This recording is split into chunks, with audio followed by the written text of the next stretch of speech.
Hi everyone. आप इस चीज़ से अवेयर होंगे और आपने इसके बारे में न्यूज़ के अंदर बहुत देखा और सुना होगा कि इस वक्त पतंजलि को बहुत सारी प्रॉब्लम्स को फेस करना पड़ रहा है, चाहे वो उनके एडवर्टाइजमेंट्स पे मिसलीडिंग होने का आरोप हो, सुप्रीम कोर्ट की तरफ से लिए जा रहे उनके अगेंस्ट एक्शन हो, या आईएमए की उनके खिलाफ फाइल की गई कंप्लेंट्स हो। इन सब के अंदर पतंजलि को काफ़ी लिटिगेशंस फेस करनी पड़ रही है। पतंजलि की प्रॉब्लम सिर्फ यहाँ तक नहीं रुकती। पतंजलि फूड लिमिटेड की तरफ से एनएससी और बीएससी के पास सेबी की एलओडीआर रिक्वायरमेंट्स के तहत एक इंटीमेशन फाइल किया जाता है, जिसके अंदर वो बताते हैं कि उन्हें जीएसटी के अंदर एक शो कॉज नोटिस रिसीव हुआ है डीजीजीआई चंडीगढ़ जोन की तरफ से। डीजीजीआई मतलब director general of GST intelligence, जो जीएसटी के अंदर प्रोसीडिंग्स कैरी आउट कर सकते हैं। तो उन्होंने अपने इस इंटीमेशन के अंदर बताया कि उन्हें एक शो कॉज नोटिस रिसीव हुआ है सेक्शन 74 ऑफ जीएसटी एक्ट के अंडर। तो यहाँ पे आपको ये समझना जरूरी है कि ये सेक्शन 74 ऑफ जीएसटी एक्ट है क्या, और इस सेक्शन 74 के अंदर प्रोसीडिंग्स इनिशिएट होने के क्या कॉन्सिक्वेंसेज हो सकते हैं, पतंजलि को क्या क्या प्रॉब्लम्स फेस करनी पड़ सकती है, और पतंजलि पे एक्चुअली क्या एलिगेशंस लगाए जा रहे हैं जीएसटी डिपार्टमेंट की तरफ से, डीजीजीआई की तरफ से इस शो कॉज नोटिस के अंदर। तो जीएसटी एक्ट के सेक्शन 74 को समझने के लिए आपको जीएसटी एक्ट के दो सेक्शन 73 और सेक्शन 74 के बारे में एक बेसिक आइडिया होना चाहिए। जीएसटी एक्ट में अगर आप कोई टैक्स की पेमेंट नहीं करते या शॉर्ट पेमेंट करते हैं, या फिर जीएसटी एक्ट जो आप परचेजेस करके आते हैं उसके ऊपर आप जो जीएसटी पे करते हैं उसका क्रेडिट लेना आपको अलाउ करता है, और उसे इनपुट टैक्स क्रेडिट बोला जाता है। और अगर आप उस इनपुट टैक्स क्रेडिट को गलत तरीके से ले लेते हैं, या फिर आप जीएसटी के अंदर कोई रिफंड गलत तरीके से ले लेते हैं, तो ऐसे केस के अंदर जीएसटी एक्ट में आपके अगेंस्ट सेक्शन 73 या सेक्शन 74 के अंडर प्रोसीडिंग्स इनिशिएट की जा सकती है। और वो प्रोसीडिंग्स आपके अगेंस्ट इनिशिएट करके आपने जो गलत या तो आईटीसी क्लेम कर लिया, या टैक्स आपने जो कम पे किया, या आपने जो रिफंड गलत तरीके से ले लिया, एक तो वो अमाउंट आपसे रिकवर की जाएगी, उसके बाद आपसे उसके अगेंस्ट इंटरेस्ट रिकवर किया जाएगा, और आपसे पेनल्टी भी चार्ज की जाएगी। तो अब आप मेरे से पूछेंगे कि दोनों सेक्शंस के अंदर अगर सेम कंडीशंस के ऊपर प्रोसीडिंग्स इनिशिएट होती है तो दोनों के अंदर डिस्टिंक्शन कहाँ आता है? तो सेक्शन 73 और सेक्शन 74 के अंदर डिस्टिंक्शन आता है कि इंटेंट क्या था। तीन चीजें हैं: फ्रॉड,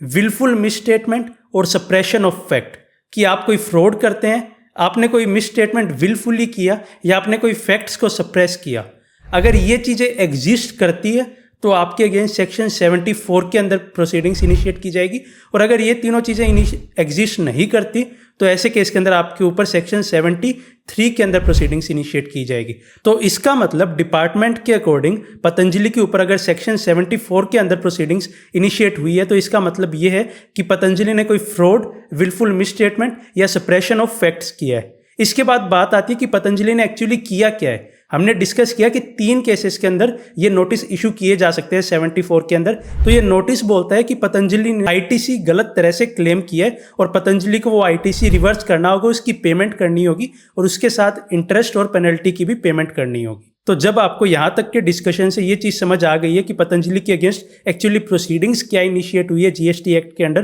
तो आप ये चीज़ पूछेंगे कि क्या ये चीज़ फाइनल हो गई, क्या ये चीज़ प्रूव हो गई कि क्या पतंजलि ने ऐसा कुछ किया है? तो आपको ये चीज़ समझनी होगी कि जीएसटी एक्ट के अंदर प्रोसीडिंग्स किस तरह से काम करती है। तो जीएसटी एक्ट में सबसे पहले सेक्शन 73 या 74 के अंदर एक नोटिस इशू किया जाता है। वो नोटिस देने के बाद जो टैक्स पेयर है वो उस नोटिस का रिप्लाई फर्निश करते हैं, उसके बाद उसे पर्सनल हियरिंग की अपॉर्चुनिटी दी जाती है, और उसके बाद उसके अगेंस्ट ऑर्डर पास होता है। ऐसा नहीं है कि वो ऑर्डर भी फुल एंड फाइनल ही है, उसके बाद भी उस टैक्स पेयर के पास ऑप्शन होता है कि वो फर्स्ट अपील फाइल कर सकता है एपीलेट अथॉरिटी के पास, सेकंड अपील फाइल कर सकता है एपीलेट ट्रिब्यूनल के पास, उसके बाद वो हाई कोर्ट, सुप्रीम कोर्ट तक भी जा सकता है। तो ऐसे के अंदर आपको समझ आएगा कि पतंजलि के अगेंस्ट अभी कुछ भी प्रूव नहीं हुआ है, अभी उसे बस एक शोकॉज नोटिस सर्व किया गया है, और उस शोकॉज नोटिस का पतंजलि अभी रिप्लाई फर्निश करेगी और अपने केस को प्रूव करेगी कि वो गलत क्यों नहीं है। तो यहाँ तक के डिस्कशन से आपको ये चीज़ समझ आ गई होगी कि एक्चुअली इशू क्या है, और अभी क्या कुछ प्रूव हुआ है या नहीं हुआ, या सिर्फ अभी बस स्टार्टिंग ही है इस प्रोसीडिंग की।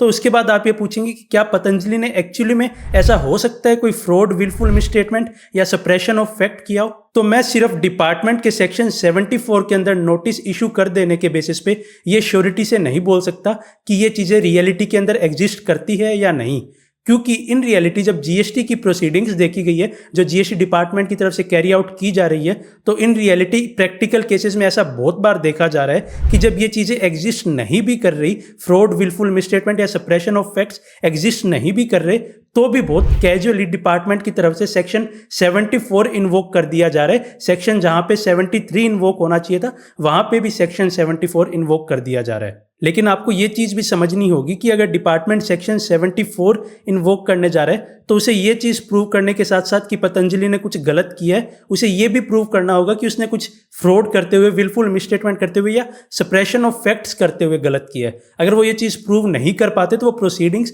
अपने आप 73 के अंदर कन्वर्ट हो जाएगी। और ऐसा स्पेसिफिकली सेक्शन 75 का सबसेक्शन 2 इस बारे के अंदर बात करता है कि जो सेक्शन 74 के एसेंशियल एलिमेंट्स है, अगर वो मिसिंग होते हैं तो नोटिस अपने आप सेक्शन 73 का नोटिस बन जाएगा। तो आपको ये चीज़ समझनी होगी कि नोटिस के ऊपर सिर्फ सेक्शन 73 या सेक्शन 74 लिख देने से वो उस सेक्शन का नोटिस नहीं बन जाता, बल्कि उस नोटिस के अंदर वो एलिमेंट होने चाहिए जो उसे उस पर्टिकुलर सेक्शन का नोटिस बना रही हो। ये जो पर्टिकुलर नोटिस जो डीजीजीआई चंडीगढ़ जोन की तरफ से इशू किया गया, इसके अंदर जो रॉन्गफुल आईटीसी की बात कर रहा है वो लगभग 27.5 करोड़ की अमाउंट की बात कर रहा है। और उसके बाद अगर कुछ प्रूव हो जाता है पतंजलि के अगेंस्ट, तो ऐसे केस के अंदर उसके ऊपर कुछ इंटरेस्ट और पेनल्टी भी लगेगी, तो ये अमाउंट काफ़ी बड़ी हो सकती है। तो आपको इस पूरे डिस्कशन से ये चीज़ समझ आई होगी कि पतंजलि को डेफिनेटली एक शोकॉज नोटिस इशू हुआ है, लेकिन इसका मतलब ये नहीं है कि अभी कोई चीज़ प्रूव हो गई है या ऑर्डर पास हो गया। अभी प्रोसीडिंग्स की बस शुरुआत है और हो सकता है कि फ्रॉड वगैरह का केस प्रूव ना हो तो नोटिस सेक्शन 74 से हटके वो सेक्शन 73 में चला जाए, या फिर हो सकता है कि पतंजलि अपने रिप्लाई के थ्रू कन्विंसिंग आर्ग्यूमेंट्स प्रेजेंट कर पाती है, तो ये पूरी की पूरी डिमांड भी ड्रॉप हो सकती है। तो आई होप आपको हमारे आज के इस डिस्कशन से इस चीज़ के रिगार्डिंग क्लैरिटी मिली होगी कि क्या पतंजलि ने एक्चुअली में जीएसटी में कोई फ्रॉड किया है, और साथ के साथ आपको इस डिस्कशन से कुछ वैल्यूएबल सीखने को मिला होगा। Finally thanks for watching and stay tuned.